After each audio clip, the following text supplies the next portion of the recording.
Calling a flight school asking how much is it for a private pilot is the wrong question because there's too many variables. Prices change from flight school to flight school, state to state, and even airplane to airplane. Some flight schools fly newer airplanes while others fly older airplanes. If you call a flight school asking for the price, you're going to need the following information. How much does an airplane cost per hour?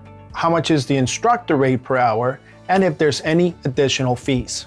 Once you have this information, so let's start by looking how much do you pay for the airplane. When they tell you the hourly rate, what? That means that the fuel and oil is included in the price per hour of the airplane. The airplane has a hops meter. Think about it like a taxi meter. You pay in 6-minute increments. Most airplanes, the hop meter starts counting when the engine starts until the engine stops. What does this mean to you? If you book an airplane for a 2-hour lesson, you would only pay the portion of the hops meter. On average, you would only pay about 1.5 hours for a 2-hour lesson. You pay the flight instructor for the full time the lesson was booked, as long as the instructor was available. Generally, if you book a 2-hour lesson, you should expect to pay 2 hours of instructor time plus the airplane. Here are 2 scenarios to show you the common practices on how do you pay for the instructor. The first scenario, the instructor lands late from the previous lesson and still has to debrief the student. This debrief happens during the time you had your lesson booked. While the debriefing is taking place, you go to the airplane and pre-fly the airplane. In this case, you should only get charged from when the instructor became available to you, not from the time the lesson was booked. The other scenario, you book the lesson at 2 p.m. and you show up at 1:55 and you still got to conduct the pre-flight and get a weather brief. The instructor has been waiting for you while you were doing your pre-flight. You will get charged for this time because the instructor has to spend time with you before and after the lesson.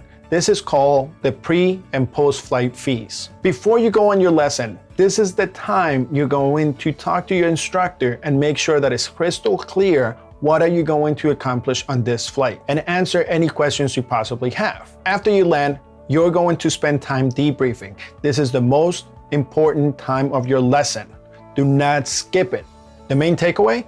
It is cheaper to wait on the instructor rather than the instructor waiting on you. Don't show up to the airport right before your lesson. Plan to be at the flight school 1 hour prior to your lesson.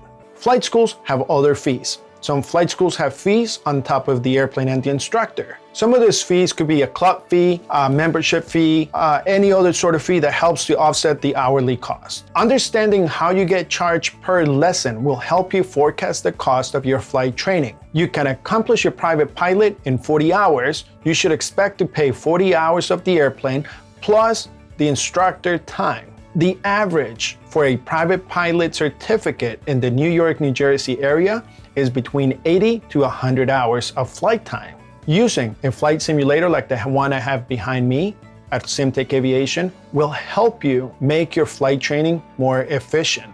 There are some variations on what you can get charged for the airplane and the instructor. When you understand this method, it will be a lot easier to understand when your flight school is explaining their billing method. We are always coming up with new videos. Subscribe to our channel to get notified when we post a new video.